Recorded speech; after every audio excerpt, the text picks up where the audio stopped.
graça e a paz do Senhor Jesus, que nesta manhã você possa experimentar o grande amor de Deus na sua vida e possa ter o seu coração inundado de amor, em nome de Jesus.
Fazer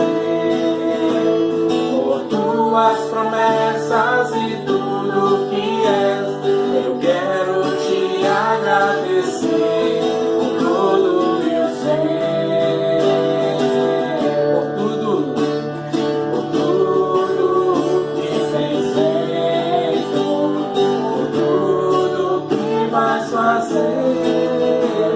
por tuas promessas e tudo que és.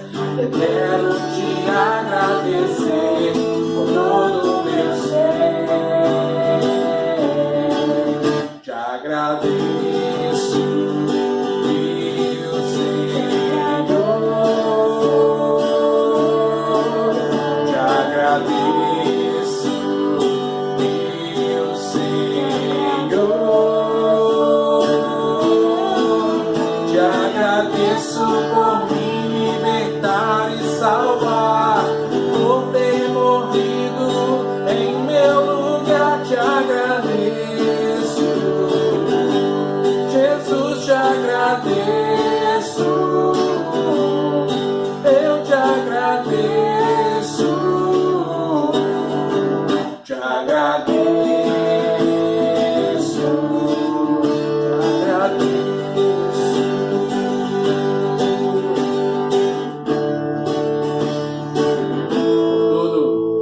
Por tudo que tens feito, por tudo que vais fazer, por tuas promessas e tudo que és.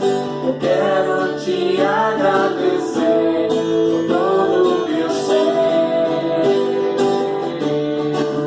Te agradeço, meu Senhor. Te agradeço, meu Senhor.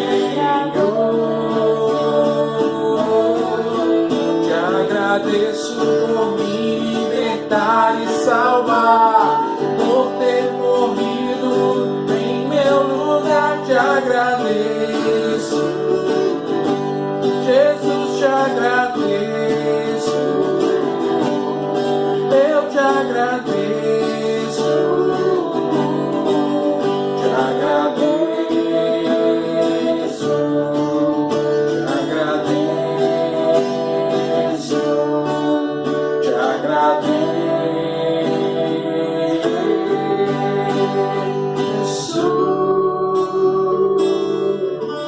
Obrigado, Senhor, pelo teu grande amor por nós, ó Pai. Obrigado, Deus, pelo teu cuidado, ó Pai. Obrigado, Deus, porque as tuas promessas são fiéis e hão de se cumprir nas nossas vidas dia após dia. Nós te louvamos em nome de Jesus. Amém. Olá, que a paz do Senhor Jesus Cristo esteja com cada irmão, cada ouvinte desse vídeo, nesta manhã de domingo, onde nós estaremos dando continuidade ao estudo de escatologia. Escatologia é o termo dado para o estudo dos acontecimentos dos últimos dias, segundo a Bíblia. Então, as profecias bíblicas agora estão sendo estudadas, estão sendo expostas, né? Porque estamos vivendo realmente os tempos do fim. E é necessário que tenhamos conhecimento. O livro de Apocalipse abre, eu já falei esse versículo, com um versículo muito importante. Capítulo 1, versículo 3 diz: bem-aventurados aqueles que leem, aqueles que ouvem e aqueles que guardam as palavras deste livro. Ou seja, nós temos que estar atentos aos acontecimentos para podermos discernir então as épocas. Nós paramos na batalha do Armagedon, ou seja, o anticristo e os seus exércitos se dirigindo para o Vale do Megido. Ali se reuniram numa grande concentração na tentativa de destruir Jerusalém e a nação de Israel. Já falei que o objetivo dele é destruir Israel, uma vez que ele não pôde destruir o plano de Deus, uma vez que ele não pôde destruir Jesus Cristo quando veio ao mundo. Então o objetivo dele é destruir Israel, porque a profecia bíblica não se cumprirá se Israel não estiver presente no final dos tempos. Então, vamos lá. Quando esses exércitos estiverem todos congregados lá no Vale do Megido, para agora batalhar a famosa guerra do Armagedon, Jesus Cristo já está preparado para descer com a sua agora esposa, a igreja que foi coroada e que participou das bodas do Cordeiro e que voltará com Jesus para enfrentamento nesta batalha. Vamos ver, então, o que vai acontecer com a igreja. Nós sabemos que aqui na Terra, 7 anos de tremenda tribulação vai acontecer. Então, nós já vimos, né, nos estudos passados, e aí eu vou abrir um parênteses aqui para reforçar, para que vocês estejam ouvindo os outros vídeos, para que vocês possam ter um acompanhamento, porque eu estou dando de uma forma cronológica, ou tentando passar de uma forma cronológica, os acontecimentos do livro de Apocalipse. Nesse ponto da história, nós já estamos acabando o livro, né? Nós vamos terminar aqui no estudo de hoje, no capítulo 19, né? E a gente só tem mais 3 capítulos, que são os últimos, os 2 últimos capítulos da Bíblia são quase que incógnitas, porque muito pouco se fala dos novos céus e das novas terras, ou da nova terra, né? Então, nós temos que focar naquilo que a Bíblia relata, e do que nós temos mais entendimento, e do que nós temos mais base bíblica. Então, vamos lá.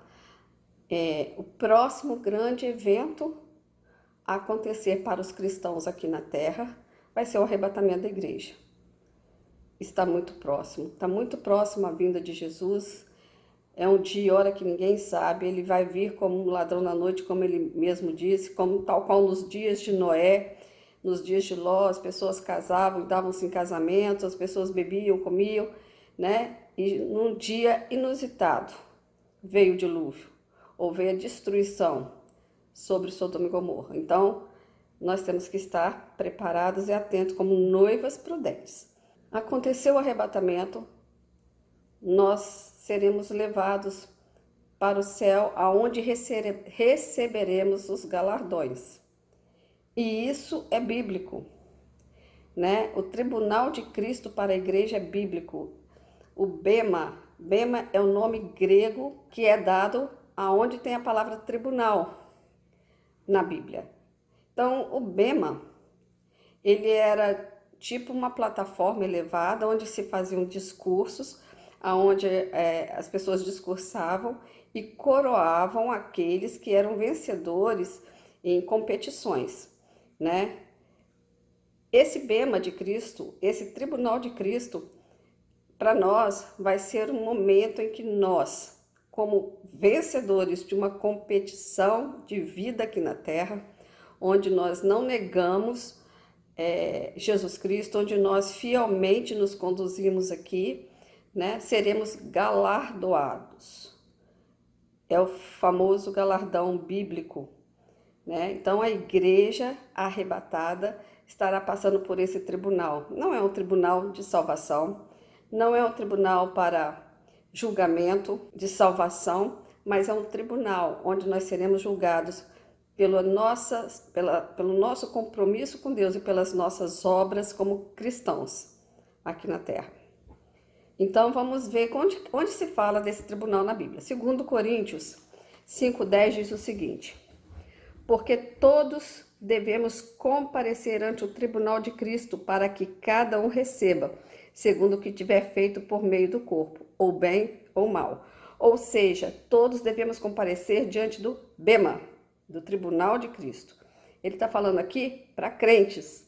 Ele não está falando aqui para ímpios. Ele está falando que os crentes vão comparecer diante do tribunal. Mas não vai ser um tribunal de condenação, né? Porque nenhuma condenação há para aqueles que estão em Cristo Jesus.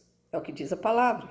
Então, não seria um tribunal para nos condenar, mas seria um tribunal para nos presentear. Em Romanos 14:10, ele fala: mas tu, porém, por que julgas o teu irmão? Ou tu também, por que desprezas o teu irmão? Pois todos havemos de comparecer ante o tribunal de Cristo. Todos havemos de comparecer ante o bema de Cristo. E lá no versículo 12 diz: de maneira que cada um de nós dará conta de si mesmo a Deus. É um texto aqui que ele está falando de julgar outros crentes ou desprezar porque não pensa como nós, né? Porque não age como nós. Deus está falando assim: olha, ninguém vai julgar ninguém, ninguém pode desprezar ninguém, porque é meu servo. Todos nós vamos comparecer diante do tribunal e seremos julgados de acordo com as nossas obras. Ele está falando aqui também para servos, para cristãos. Então, o tribunal de Cristo é uma realidade para todos os cristãos. Nós vamos receber os galardões. Que galardões são esses? Que galardões são esses que receberemos? Vamos ver o que Jesus Cristo fala em Apocalipse 22. No versículo 12 de Apocalipse 22. E eis que eu cedo venho, e o meu galardão está comigo para dar a cada um segundo a sua obra. Eu sou o Alfa e o Ômega, o princípio e o fim, o primeiro e o derradeiro. Eis que cedo eu venho e o meu galardão está comigo. Jesus Cristo fala. Então, igreja, noiva, se prepara, porque vamos comparecer diante de um tribunal onde nós vamos ser presenteados pelo Senhor. Bom, que galardões são esses? Os galardões são coroas. Mas para que eu quero uma coroa no céu? Você não vai usar essa coroa no céu, você vai usar essa coroa aqui na terra. O que a Bíblia fala sobre nós sermos reis e sacerdotes? Vamos lá, Apocalipse, no capítulo 1, versículo 6. E ele nos fez reis e sacerdotes para Deus e seu Pai. A ele glória e poder para todo sempre. Amém. E mais na frente, no capítulo 5, no versículo 10, ele vai falar sobre isso. E vai um pouco mais adiante, né? E para o nosso Deus os fizestes reis e sacerdotes, e eles reinarão sobre a terra.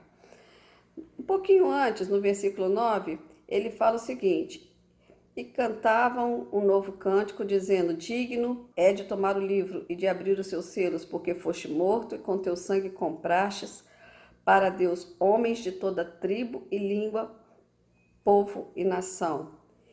E para o nosso Deus os fizestes reis e sacerdotes, e eles reinarão sobre a terra. Ou seja, nós fomos comprados, né? Como a Bíblia fala, de todas as tribos o Senhor Jesus comprou, de todas as línguas, de todos os povos, de todas as nações.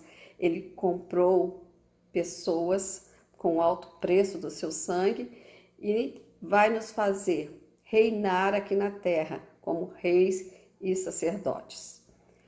Lá em Apocalipse, capítulo 20, versículo 6, o 4 também fala, mas vamos ler o 6. Bem-aventurado e santo aquele que tem parte na primeira ressurreição. Sobre estes não tem poder a segunda morte, mas serão sacerdotes de Deus e de Cristo, e reinarão com ele 1000 anos. Então presta atenção, eu não vou entrar aqui no detalhes da ressurreição, isso daqui vai ser um assunto, um tema para um outro estudo, né? Logo depois que a gente terminar aqui a escatologia, nós vamos falar sobre a ressurreição dos mortos, nós vamos falar sobre o destino eterno das pessoas. Nós não vamos entrar nesse detalhe. O que eu quero ter nesse versículo é: bem-aventurado aqueles que fazem parte da primeira ressurreição.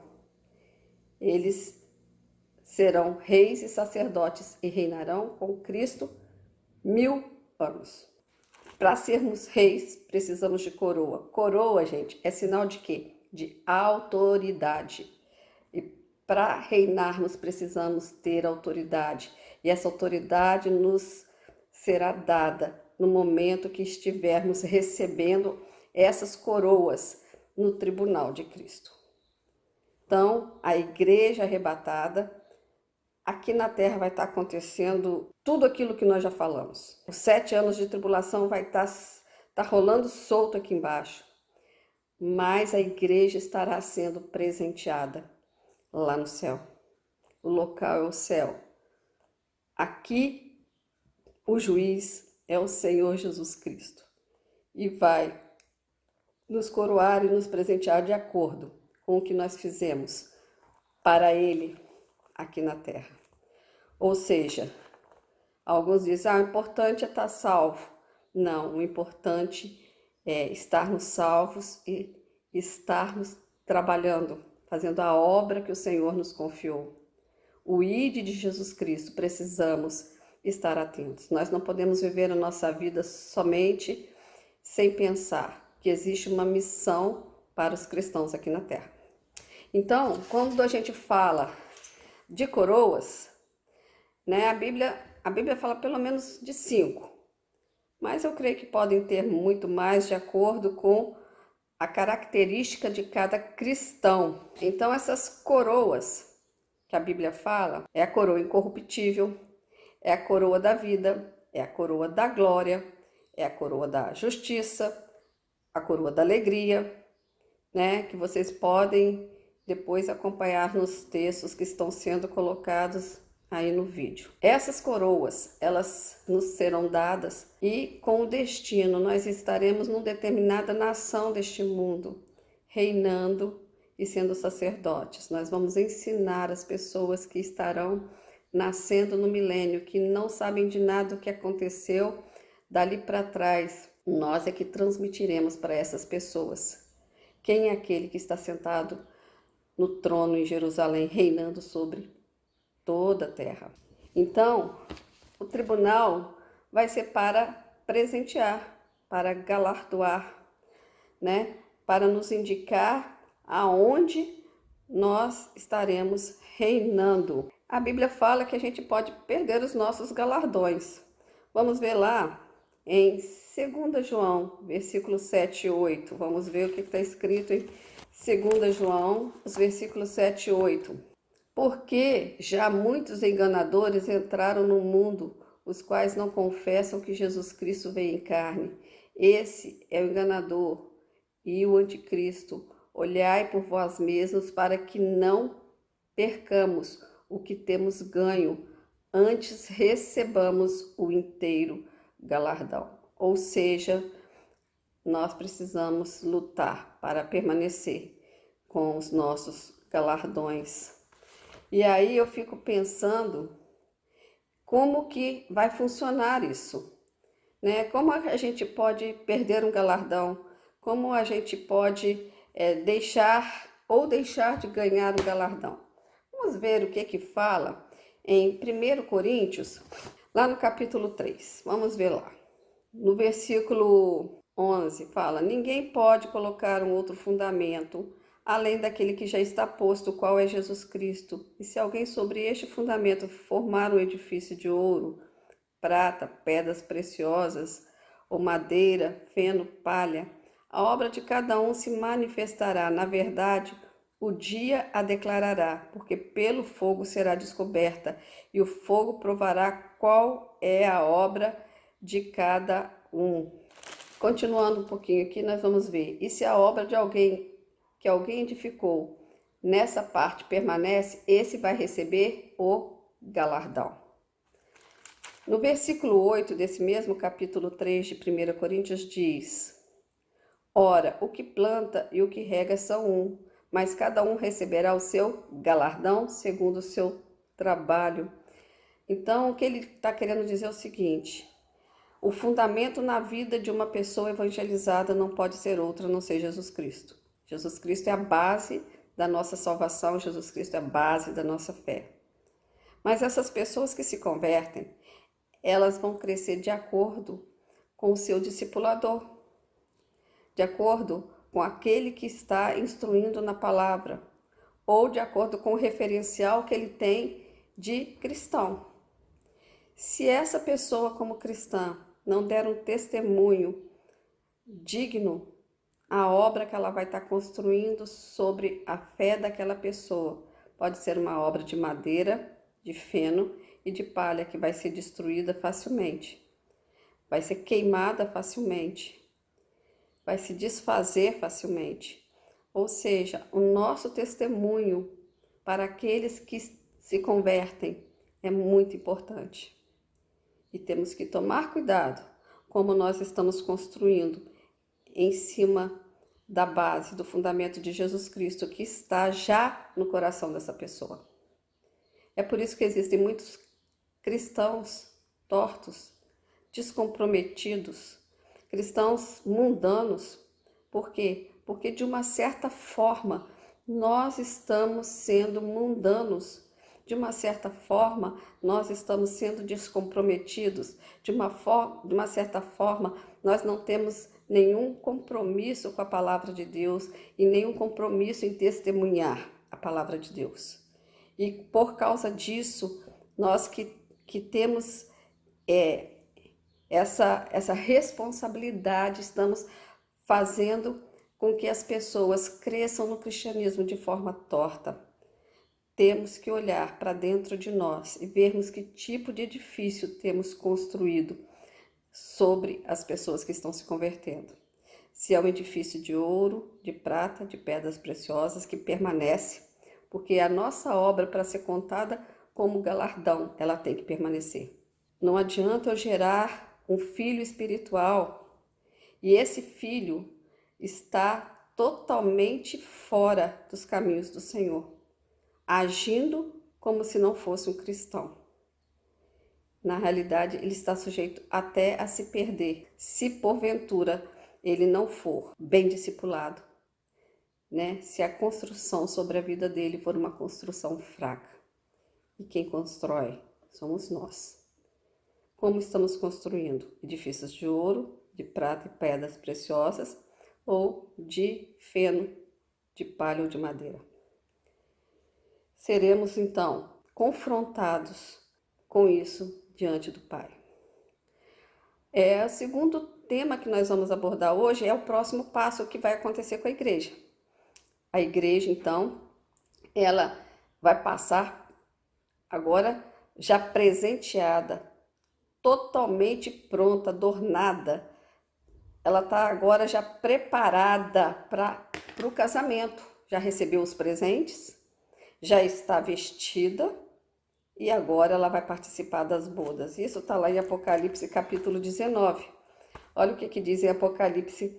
Apocalipse capítulo 19, versículo 7 diz: regozijemo-nos, alegremo-nos, demos-lhes glória, porque vindas são as bodas do Cordeiro, e já a sua esposa se aprontou.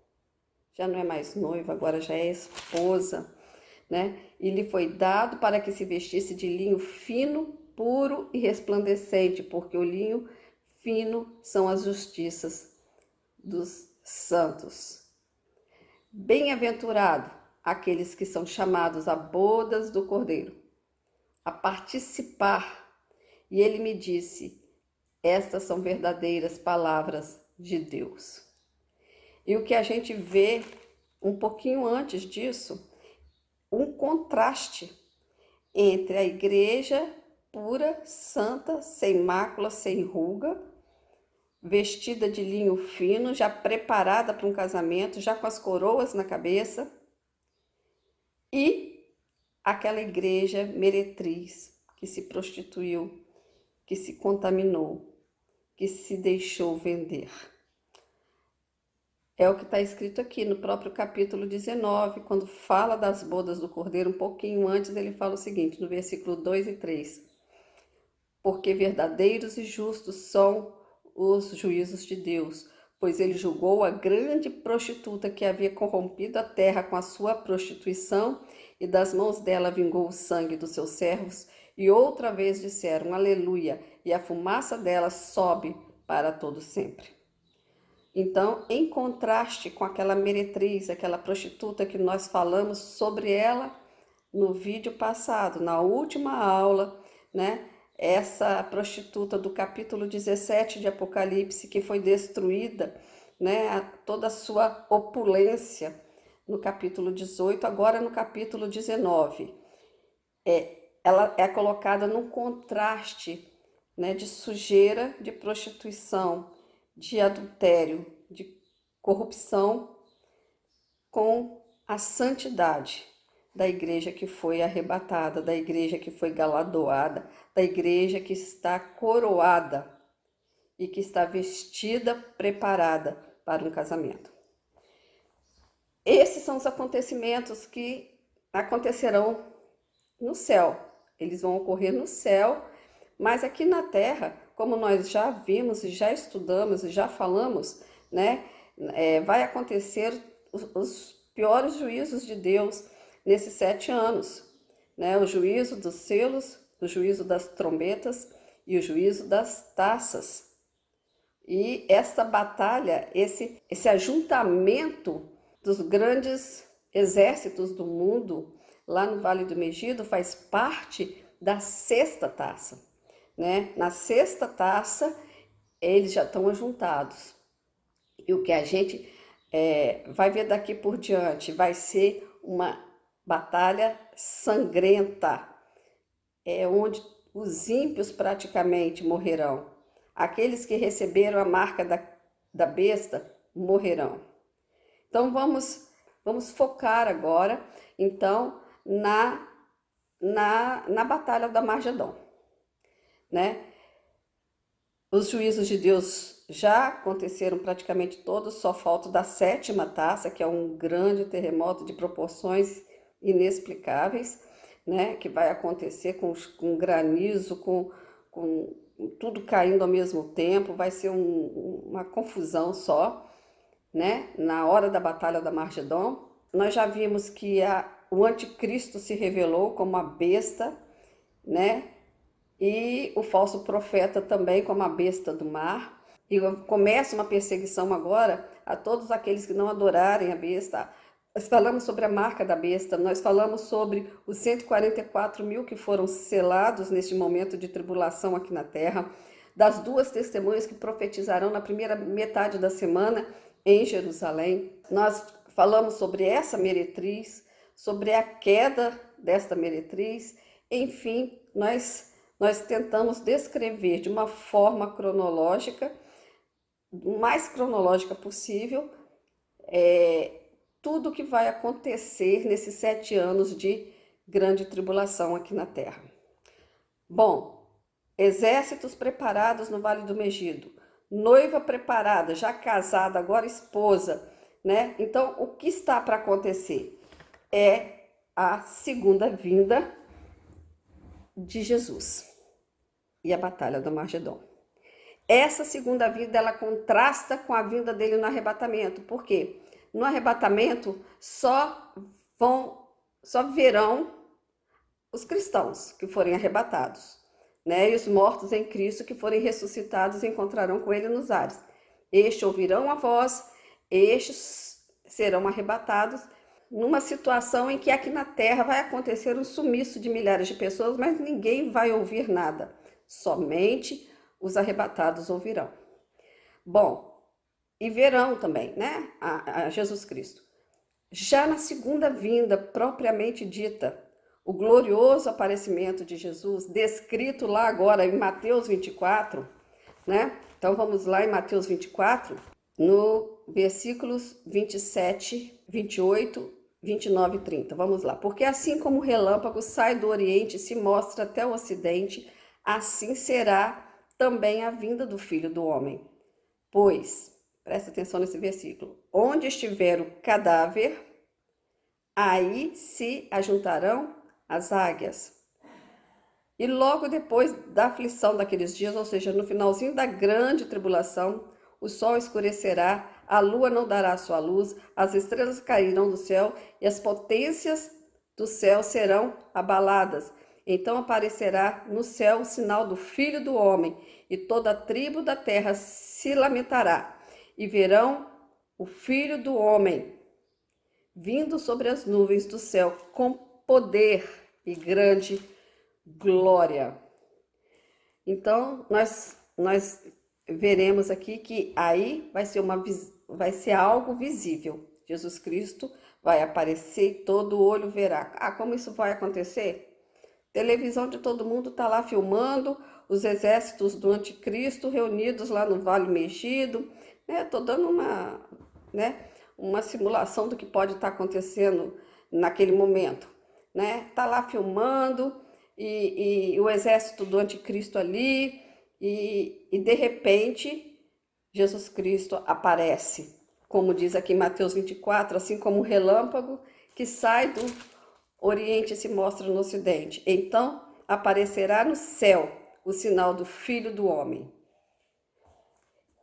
Isso está descrito de uma forma semelhante aqui no livro de Apocalipse, no próprio capítulo 19, logo depois da bodas do Cordeiro, logo depois do casamento, né, do noivo com a noiva. Então nós vamos ver o que vai acontecer então. A noiva pronta, preparada, toda, né, com seu linho fino, puro, branco, resplandecente, montada em cavalos brancos, virá atrás do seu marido, do seu esposo agora, e viu o céu aberto, e eis um cavalo branco que estava sentado sobre ele. Chama-se Fiel e Verdadeiro, e julga e peleja com justiça. Aqui nós estamos lendo o capítulo 19, a continuidade lá das bodas do Cordeiro. O versículo 12 agora diz: e os seus olhos eram como chama de fogo, sobre a sua cabeça havia muitos diademas, e tinha um nome escrito que ninguém sabia senão ele mesmo. Ele estava vestido de uma veste salpicada de sangue, e o seu nome pelo qual se chama é a Palavra de Deus. E seguiam os exércitos dos céus, em outras traduções diz os santos, em cavalos brancos e vestidos de linho fino, branco e puro. Presta atenção, a veste da noiva preparada para o casamento, né? E da sua boca saía uma aguda espada para ferir com ela as nações, e ele as regerá com vara de ferro, e ele mesmo é o que pisa o lagar do vinho do furor e da ira de Deus Todo-Poderoso. E no manto e na sua coxa tem escrito este nome: Rei dos Reis e Senhor dos Senhores. Olha que cena maravilhosa! Nós vamos descer com Jesus Cristo. Como é que nós temos tanta certeza que nós vamos descer com Jesus? A própria Bíblia nos dá indicações de que isso vai acontecer. Por exemplo, em Zacarias 14, no versículo 5, a parte B diz o seguinte: então virá o Senhor meu Deus e todos os santos contigo. Zacarias 14 relata toda essa batalha. Nós vamos falar muito sobre Zacarias 14 daqui para frente, quando a gente vai mostrar como essa batalha aconteceu, né? Então, ele fala que os exércitos dos céus são os santos que estarão vindo com Jesus Cristo para guerrear. Outro texto está lá em Judas 14. Judas 14 diz: e destes também profetizou Enoque, o sétimo depois de Adão, dizendo: eis que ele é vindo o Senhor, eis que é vindo o Senhor com milhares dos seus santos. Ou seja, nós estaremos também nessa batalha aí, sem precisarmos lançar mão de uma espada. Nesse momento acontece então a conversão dos judeus. No próprio Zacarias, nós vamos ler alguns textos rapidamente de Zacarias, nós vamos ver o que vai estar acontecendo então com os judeus. Capítulo 12, versículos 9 a 11. E acontecerá naquele dia que eu procurarei destruir todas as nações que vierem contra Israel, a batalha do Magedon. Mas sobre a casa de Davi e sobre os habitantes de Jerusalém derramarei o espírito de graça e de súplicas. E eles olharão para mim, a quem transpassaram, pranteá-lo-ão sobre ele como quem pranteia pelo seu filho unigênito, e chorarão amargamente por ele como se chora amargamente pelo primogênito. Naquele dia será grande o pranto em Jerusalém, como o pranto de Hadad-Rimon, no vale de Megido. Eles vão agora reconhecer que aquele que está vindo para socorrê-los, né, do anticristo e seus exércitos, é o Messias que eles deveriam ter aceitado. há quase 2000 anos atrás, ou há mais de 2000 anos atrás, e que eles julgaram e crucificaram. Então, quando a gente vê nesse momento, Israel vai se converter, né? E quando a gente fala isso, a gente reporta e lembra, então, de um versículo que está escrito lá no capítulo 1 de Apocalipse, que vai acontecer exatamente o que está descrito aqui em Zacarias. Olha, capítulo 1, versículo 7. Eis que vem com as nuvens e todo olho verá, até mesmo os que o transpassaram, e todas as tribos da terra se lamentarão sobre ele. Sim. Amém. Isso, então, condiz com o que nós lemos em Mateus 24, que todas as tribos se lamentarão, porque já sabem que já estão condenados, já sabem que receberam a marca da besta, já sabem que aquele é o Senhor do universo. Então, as tribos vão se lamentar, aqueles que o transpassaram, os seus, na realidade, o remanescente de Israel, que vai estar ali, né? Vai ver que os seus antepassados crucificaram o verdadeiro Messias. Naquele momento vai haver uma grande conversão de Israel. No capítulo 12, de 9 a 11, nós lemos. No capítulo 14, os versículos 4. No capítulo 14, o versículo 4, fala a respeito de como Jesus vai aparecer para o povo de Israel. Ou seja, ele vai chegar, vai colocar os seus pés ali no Monte das Oliveiras, o Monte das Oliveiras vai se fender em dois. Vocês imaginam a imagem daquele homem gigante sobre o Monte das Oliveiras, todo vestido de branco, num cavalo branco, como descreveu aqui no livro de Apocalipse, e o Monte das Oliveiras se parte em dois. Naquele momento, o povo de Israel vai dizer: esse é o Messias que nós rejeitamos. Esse é o Messias que nós esperávamos.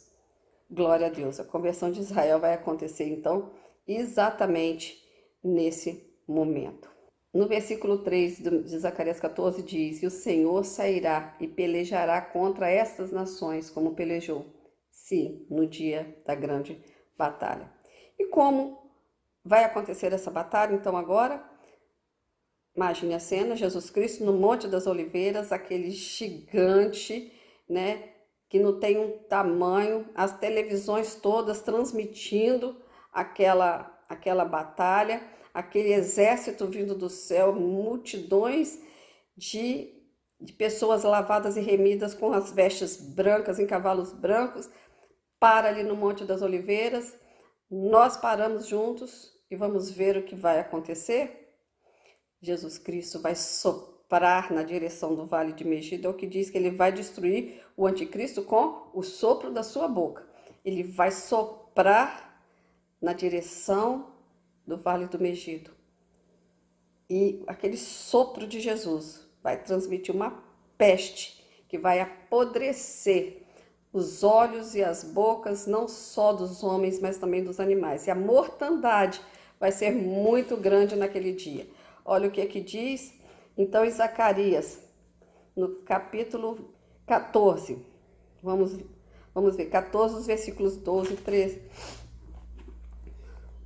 E essa será a praga com que o Senhor ferirá todos os povos que guerrearam contra Jerusalém. A sua carne se apodrecerá, estando eles em pé, e lhes apodrecerão os olhos nas suas órbitas, e a língua lhes apodrecerá na sua boca.